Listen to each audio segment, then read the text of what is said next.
Hello America! Welcome back to Unloaded, brought to you by Full Mag News. I'm your host, Grace Boatwright.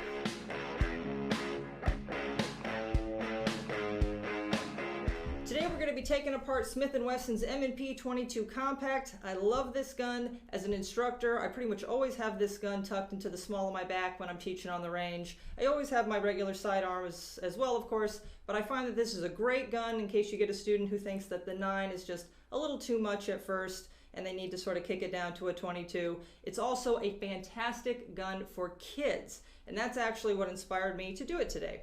I had a close friend call me a few days ago and say that his daughter is turning 12 in a few weeks and he wants to buy her a cool handgun, and he asked what he should get her, and I immediately went straight to this awesome little compact 22 here. Now, as you can see, this is a pretty classic M&P setup. It's got the polymer frame, it's got the 3-dot sight, which I really enjoy. It's got 3 safeties actually. It's got the thumb safety, it's got the trigger safety, and it has the magazine safety. It won't fire without the magazine. In addition, it's a great gun for lefties. Most everything on it is ambidextrous. The thumb safety is ambidextrous, and the magazine release can be switched to the other side to accommodate a left-handed shooter, which is pretty awesome. Poor lefties, they often get gypped in the shooting world of ours, and so it's great to always find a gun that can work for both right-handed and left-handed shooters. As you can see, it's also already equipped with the accessory rail. It's super easy to mount a light or a laser, anything you want really on there. It's also a great suppressor gun. The little muzzle right here, the little cap on it, pops right off. The adapter is about 20 bucks, and it is super easy to install. You could even do it yourself. You don't need a gunsmith to do it for you. Weighs about 15 ounces and has an overall length of a little over 6.5 inches, so it is still nice and compact while, you know, having more of a full-size grip. Like some classic M&Ps, it comes apart pretty much the exact same way, nice and easy, and I'm going to go ahead and show you how to do that right now. So of course, before we clean any firearm, we're going to make sure that we got a clear chamber and that all is ready to go. Yep, everything's looking pretty clear. Another cool thing about this gun, it is pretty easy to disassemble, clean, and reassemble, and we're going to dive into that right now. Of course, before we proceed to clean any firearm, the first thing we want to do is make sure that there is no live ammo in the vicinity. As you can see, we have no ammo on the table. We're going to lock the slide back like so, and then, as you can see, there's 2 cuts on the slide. One is to accommodate the slide lock, and the other is to accommodate the takedown lever. After you have the slide locked back, you just want to flip that takedown lever down. Should go down nice and easy. From here, you're going to take the slide, you're going to pull on it, and you're just going to lift it right off. Super easy. Now from here, the rod and recoil spring are going to come out. And now we've already gotten it broken down into its main pieces. The barrel is a fixed barrel. As you can see, it's pinned to the frame, which does add to its accuracy. Another reason it's a great gun. Now, don't try to take apart the rod and the recoil spring. They are meant to be one unit, and in fact, it's not going to get very dirty at all anyway. As you can see, it's placed under the barrel, so no need to worry about taking that apart. Now, with any firearm, I like to begin by using the brush to just sort of scrub around, break up any old powder that might be caked in there. Just generally kind of loosen up everything. It's going to make the wiping down and the cleaning up part in a second much easier. As I said, this isn't going to get very dirty at all. I just sort of like to run the brush over it, get anything that might be built up on there broken up.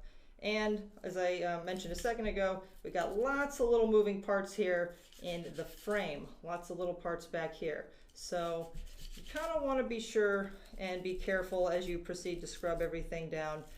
Smith & Wesson trigger systems are known for being a little more delicate, and so you just want to make sure you don't, get too rough with it.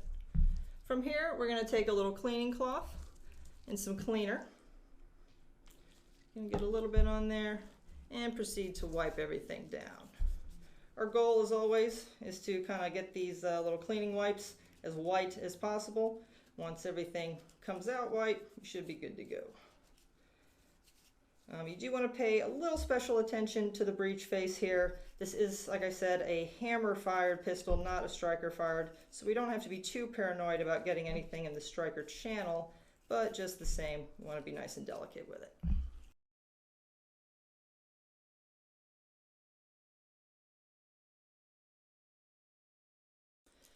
I always like to start with the barrel because you're gonna get some dirt in there as you kind of proceed to get it through there, and so it's always just smart to get that over with first. I like to use a cleaning rod with a cleaning brush big enough for a 22, and from here you're just gonna slowly stick it in through the muzzle end and go in back towards the breech end.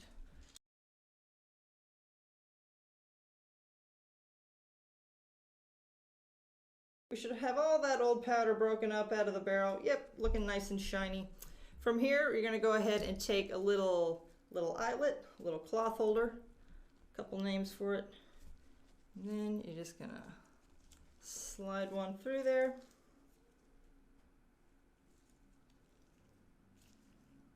Put it on the end of the rod like so, and then put it through the barrel as well.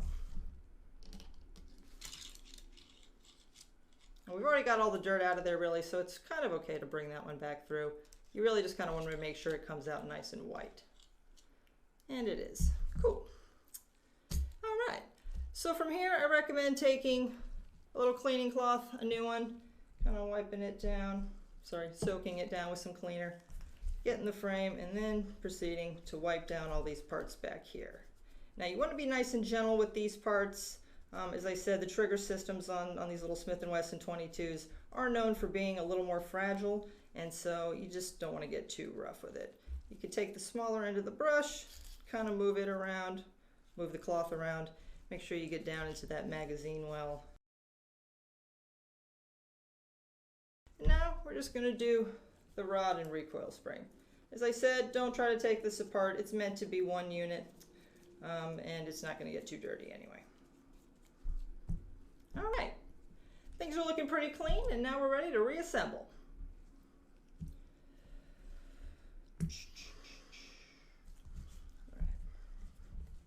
So as you proceed to put everything back together, keep in mind that this rod and recoil spring really only goes in one way. That's good news. You really couldn't put it in wrong if you tried, but the way you're going to put it down is with the long end back here on the bottom.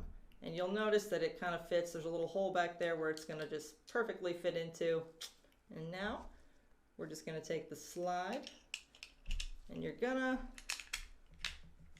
get that muzzle end nice and tucked into that recoil spring. You're going to pull it back like so, get it onto the rails, and from here I recommend locking that slide back.